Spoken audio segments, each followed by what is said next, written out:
Friends, मैं संदीप और आप देख रहे हैं एसपीजी गांव से शहर तक। आइए हम दिखाते हैं आज की सबसे बड़ी खबरें। और central bureau of investigation CBI आम आदमी पार्टी के खिलाफ, अरविंद केजरीवाल जी के खिलाफ षड्यंत्र रच रहे हैं। यह षड्यंत्र पिछले 2 साल से चल रहा है, लेकिन इस षड्यंत्र का प्रमाण पूरे देश के सामने आज आ गया है। कल सुप्रीम कोर्ट में अरविंद केजरीवाल जी की बेल की हियरिंग थी। उस बेल की हियरिंग में भारतीय जनता पार्टी की सीबीआई ने सुप्रीम कोर्ट के सामने खड़े होकर बोला कि हमें इस मामले में एफिडेविट फाइल करने में समय चाहिए। आज हियरिंग मत करिए, हमें 1 हफ्ते का समय दीजिए, हमें 2 हफ्ते का समय दीजिए, हमें एफिडेविट फाइल करने में समय चाहिए। सुप्रीम कोर्ट भी क्या करता, जब वहां पे सीबीआई का वकील खड़े होकर बोलते हैं, केंद्र सरकार की सीबीआई बोलती है कि हमें समय चाहिए, तो सुप्रीम कोर्ट ने भी समय दिया और 2 हफ्ते बाद की तारीख अरविंद केजरीवाल जी के केस की लगा दी। लेकिन आज जिस एफिडेविट पर सीबीआई ने कहा कि हमें फाइल करने के लिए 1 हफ्ते का समय चाहिए, आज वो एफिडेविट दिल्ली के देश के हर अखबार में छपा हुआ है। इसका क्या मतलब है कि जो एफिडेविट सीबीआई कह रही थी कि हमने तैयार नहीं किया, हमें तैयारी के लिए 1 हफ्ते का समय चाहिए, तो वो आज देश के हर अखबार में कैसे छप गया? इसका मतलब है एफिडेविट तैयार था। इसका मतलब है कि सुप्रीम कोर्ट को झूठ बोला गया। इसका मतलब है कि सिर्फ अरविंद केजरीवाल को कुछ दिन और जेल में रखने की साजिश कर रही है भारतीय जनता पार्टी की सेंट्रल ब्यूरो ऑफ इन्वेस्टिगेशन। और यह कोई आज की बात नहीं है।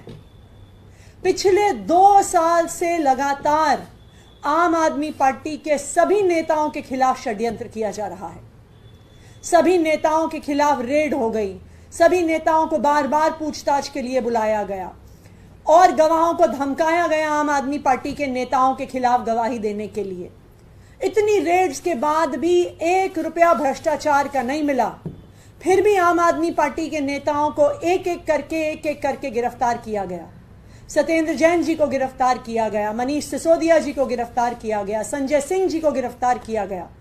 लेकिन फिर भी जब आम आदमी पार्टी की दिल्ली सरकार की रफ्तार नहीं रुकी, तो लोकसभा चुनाव से पहले अरविंद केजरीवाल जी को भी गिरफ्तार कर लिया झूठे मुकदमे में। और आप इस षड्यंत्र को देखिए, साफ साफ भाजपा का षड्यंत्र नजर आता है। साफ साफ नजर आता है कि किस तरह से भारतीय जनता पार्टी ईडी और सीबीआई को अपने राजनीतिक हथियार की तरह इस्तेमाल कर रही है।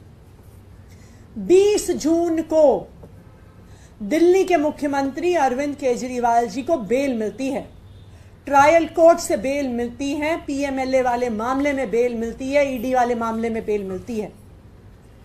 उस ऑर्डर के अपलोड होने से पहले ही ईडी 21 जून की सुबह हाईकोर्ट पहुंच जाती है और ऑर्डर आए बिना उस ट्रायल कोर्ट द्वारा दी गई बेल को स्टे करा देती है 21 जून को। 22 जून को अरविंद केजरीवाल जी और उनके वकील हाईकोर्ट के इस ऑर्डर के खिलाफ सुप्रीम कोर्ट जाते हैं स्टे को हटवाने के लिए। और भारतीय जनता पार्टी को पता है कि सुप्रीम कोर्ट से हर इंसान को न्याय मिलता है, तो भारतीय जनता पार्टी क्या करती है कि उनको जब पता चल जाता है कि ईडी के केस में तो बेल मिल गई, तो वो 26 जून को अरविंद केजरीवाल जी को सीबीआई से अरेस्ट करवा लेते हैं कि वो किसी भी तरीके से जेल से बाहर ना आ सके। तो जब 11 जुलाई को अरविंद केजरीवाल जी को सुप्रीम कोर्ट से भी ईडी के मामले में बेल मिल जाती है, फिर भी आज 24 अगस्त तक अरविंद केजरीवाल जी षड्यंत्र की वजह से जेल से बाहर नहीं आ पाए। जब अरविंद केजरीवाल जी का ये मामला, सीबीआई की गिरफ्तारी का मामला सुप्रीम कोर्ट पहुंचता है, सीबीआई को 2 हफ्ते मिलते हैं, उनको जवाब फाइल करने को दिया जाता है, तो कल कोर्ट में सीबीआई आके खड़ी हो जाती है और कहती है कि हमें और समय चाहिए। ये अखबार इस बात को साबित कर देते हैं कि सीबीआई को समय नहीं चाहिए था। सीबीआई अपना एफिडेविट अखबार में दे सकती है, मीडिया को रिलीज कर सकती है, लेकिन सुप्रीम कोर्ट को नहीं दे सकती, क्योंकि उनको अरविंद केजरीवाल को लंबे से लंबे समय तक जेल में रखना है। और ये पहली बार नहीं है। जब मनीष सिसोदिया जी का केस सुप्रीम कोर्ट में लगा तो इन्होंने बिल्कुल वही चीज करी। 15 जुलाई को हियरिंग थी मनीष सिसोदिया जी को। इसी तरह से भारतीय जनता पार्टी की ईडी और सीबीआई आके सुप्रीम कोर्ट को कहते हैं कि हमें और समय चाहिए, हम जवाब नहीं फाइल कर पाए हैं, और उसी वजह से 15 जुलाई की हियरिंग 29 जुलाई तक पोस्टपोन हो जाती है। लेकिन मैं भारतीय जनता पार्टी को ये कहना चाहूंगी कि वो चाहे जितनी भी कोशिश कर लें, जीत आखिरकार सच्चाई की होती है, जीत आखिरकार सच की होती है, जीत आखिरकार सत्य की होती है। हमने मनीष सिसोदिया जी के केस में भी देखा कि ईडी की तमाम कोशिशों के बावजूद, सीबीआई की तमाम कोशिशों के बावजूद उन्हें आखिरकार सुप्रीम कोर्ट से राहत मिली।